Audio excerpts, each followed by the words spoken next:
Assalamualaikum warahmatullahi wabarakatuh. Perkenalkan, saya Siti Nurkhalifah, NIM 4022000084, kelas Perbankan Syariah D semester 4.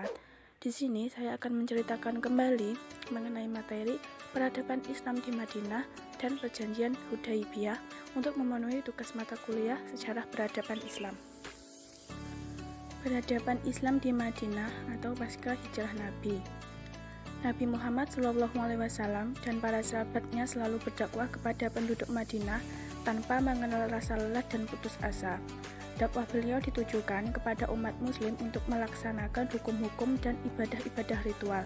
Sedangkan bagi umat yang belum masuk Islam, bertujuan agar mereka bersedia menerima Islam sebagai ajarannya, mempelajari ajaran-ajarannya dan mengamalkannya.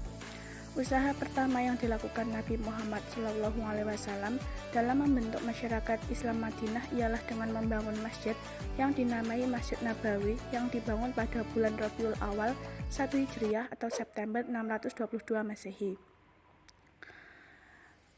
Fungsi dibangunnya masjid tersebut ialah yang pertama, sebagai sarana pembinaan umat Islam di bidang akidah, ibadah, dan akhlak, seperti sholat, puasa, dan lain-lain, serta ayat-ayat tentang ibadah dan hukum-hukum agama mulai turun di masa ini. Kedua, menjadi tempat belajar agama Islam yang bersumberkan dari Al-Quran dan Al-Hadis. Yang ketiga, sebagai sarana tempat menyambung tali silaturahmi antara kaum muslimin. Yang keempat, sebagai sarana sosial. Yang kelima, menjadi tempat bermusyawarah. Dan yang terakhir, tempat menyusun strategi perang. Selain membangun Masjid Nabawi, Nabi Muhammad SAW dan para sahabat mendirikan sebuah pasar yang lokasinya tidak jauh dari Masjid Nabawi tersebut. Pasar ini dibangun dengan tujuan untuk membangun perekonomian rakyat sekaligus sebagai sarana dalam menyebarkan ajaran Islam, terutama untuk mendidik umat bagaimana roda perekonomian yang adil dan sesuai dengan ajaran Islam. Pasar yang menganut sistem perekonomian Islam disambut hangat oleh masyarakat Madinah karena dianggap menguntungkan semua pihak, karena jauh dari riba dan keserakahan. Pasar Madinah inilah yang kemudian menjadi urat nadi perekonomian negara Islam yang berpusat di Madinah. Tetapi pasar tersebut telah merubah sistem pasar Yahudi yang ada pada saat itu. Dalam hijrahnya di Madinah, Nabi Muhammad mempersaudarakan kaum Muhajirin dan kaum Ansar. Kaum Muhajirin adalah orang-orang Islam dari kota Mekah yang juga ikut berhijrah ke Madinah bersama dengan Nabi Muhammad SAW. Sedangkan kaum Ansar adalah kaum yang menerima kedatangan umat Islam di Madinah. Beliau mempersaudarakan kaum Muhajirin dan kaum Ansar agar mereka dapat saling membantu dan mengasihi satu sama lain. Setelah syarat sebagai sebuah negara di Madinah sudah terpenuhi, akhirnya Nabi Muhammad membuat sebuah konstitusi yang dinamakan Piagam Madinah. Piagam Madinah merupakan produk undang-undang hasil kompromi antara umat Islam dengan non-muslim di Madinah yang digunakan sebagai dasar hidup dan aturan yang harus dipatuhi bersama antara pihak yang terkait. Piagam tersebut dijadikan sebagai toleransi beragama yang telah menginspirasi umat Islam untuk tetap menjaga toleransi antar umat beragama. Adapun isi Piagam Madinah yaitu ada bidang politik. Di bidang politik, Nabi Muhammad SAW menyelesaikan semua masalah masyarakat Madinah berasaskan semangat musyawarah dan berlandaskan keadilan. Yang kedua ada bidang agama, yakni rakyat Madinah bebas memilih dan mengamalkan agama masing-masing. Selain itu, mereka perlu menghormati agama yang dianut oleh individu yang lain. Yang ketiga bidang sosial.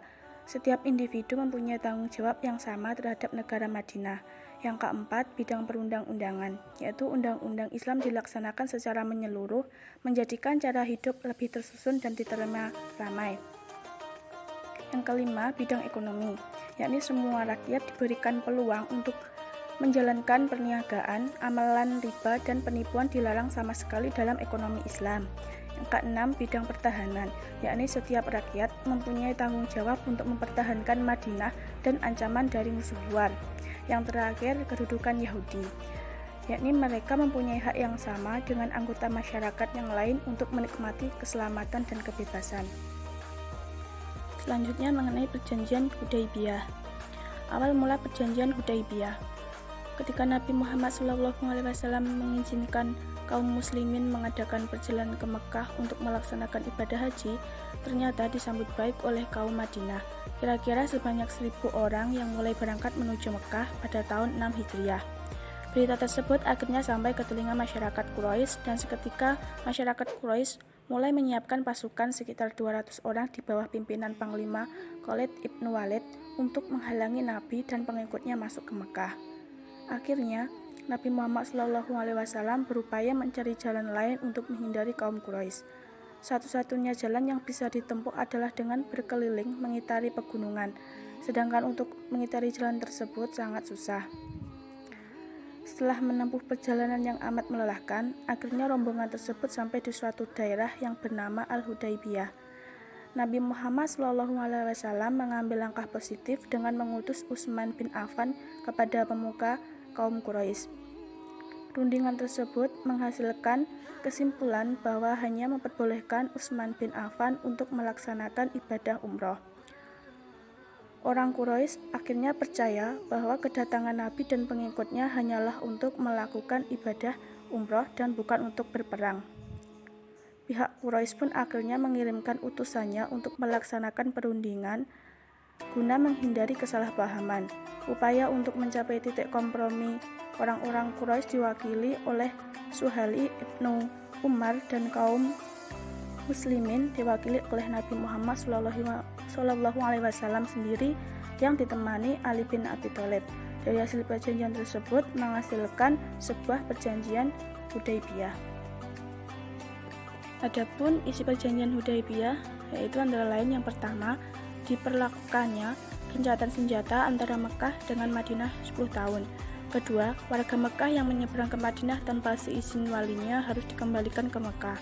Yang ketiga, warga Madinah yang menyeberang ke Mekah maka tidak boleh kembali ke Madinah. Yang keempat, selain warga Mekah dan Madinah dibebaskan memilih untuk berpihak ke Mekah ataupun Madinah. Yang terakhir, Nabi Muhammad SAW dan pengikutnya harus meninggalkan Mekah, tetapi diperbolehkan lagi kembali ke Mekah setahun setelah perjanjian itu. Mereka akan tetap dipersilakan tinggal selama 3 hari dengan syarat hanya membawa pedang di dalam sarungnya, bukan digunakan untuk menyerang.